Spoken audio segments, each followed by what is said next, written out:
Hello there, welcome back to my YouTube channel. My name is Aanuoluwa Adebanjo. In today's video, I will be talking about setting healthy boundaries without feeling guilty, say no without feeling guilty. If you're new here, you are most definitely welcome. Do well to subscribe to this channel, to give this video a thumbs up, and to follow up on this channel. If you're a returning subscriber, you are definitely an OG. Welcome back. As said earlier, I will be talking about how to simply say no without feeling guilty. Now, I'll be talking about how to set healthy boundaries. Okay, so what are boundaries anyway?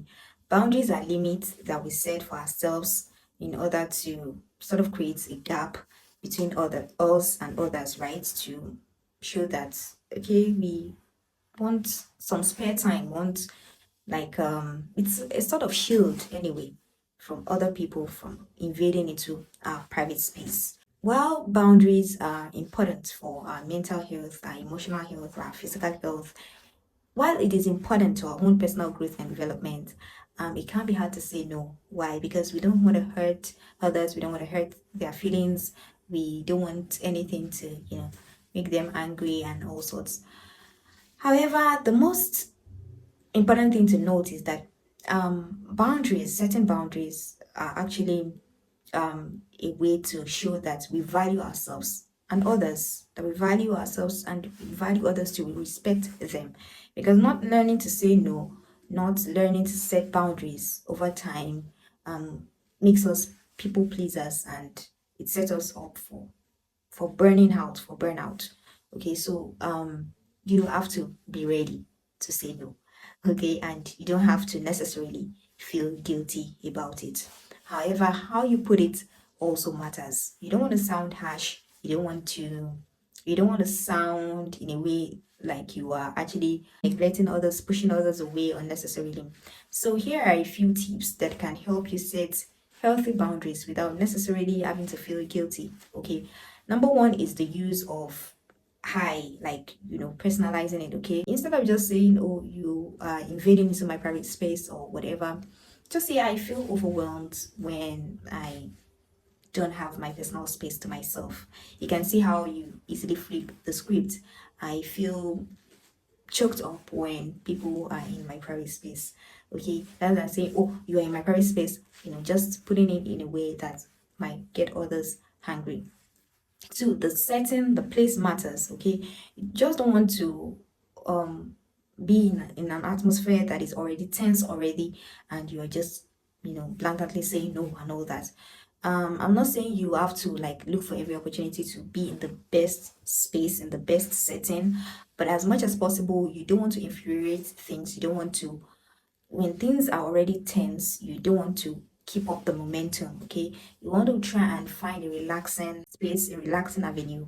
Okay, so when somebody meets you up under a tense situation, you can tell them that to see you later, that you are a little bit choked up at the moment. And when they come back in a moment when everybody is relaxed, the atmosphere is a little more relaxed, you tell them that, or you would not be able to grant their request at that time. Okay, for instance, you can say, oh, I'm sorry, I will not be able to grant your request at this time.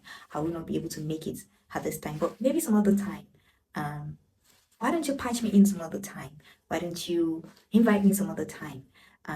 This is a really busy weekend for me. Why don't we fix some other time? Or oh, I'm simply not up for things like that. It's not my thing. I you don't mind. Just how you put it matters. The setting matters. Three, the people also matters.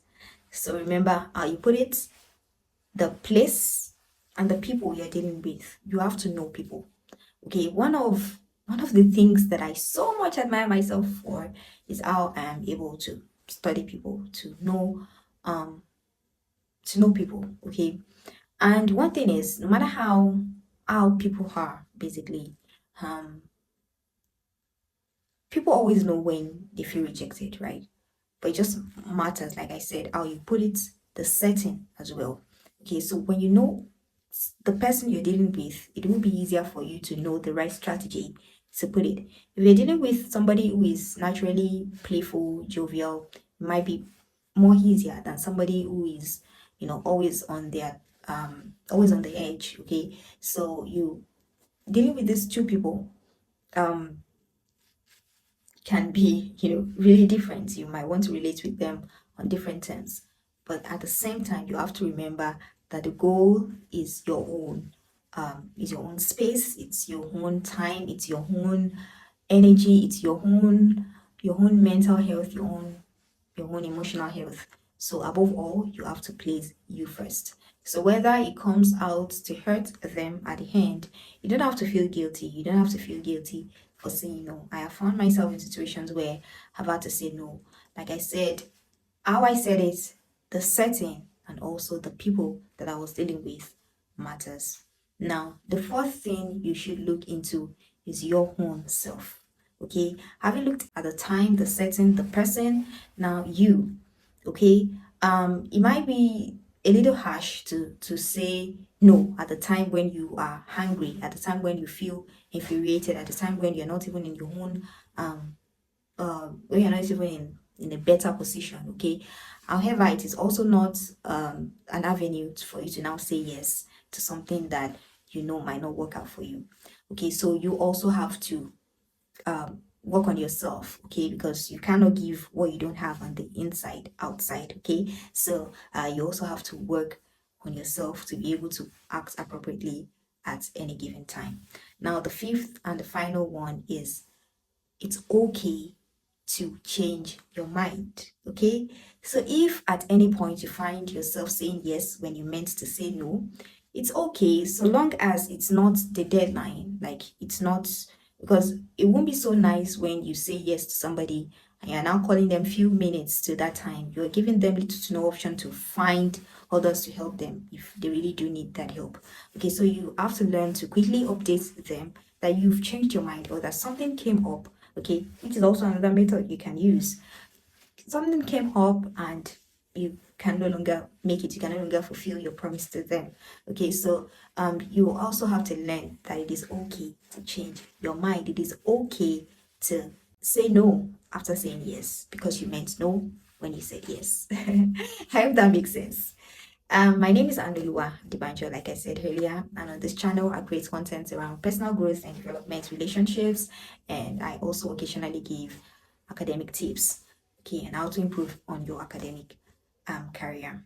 Until next time, thank you for watching this video, and I guess I'll see you in my next video. Do remember to leave your comments for me. I love to hear back from you. How do you handle how do you set your own boundaries? How does it make you feel? And also, how do you handle it when people tell you no? Do you take it up against them, or do you accept it knowing full well that it is okay for people to say no? Bye.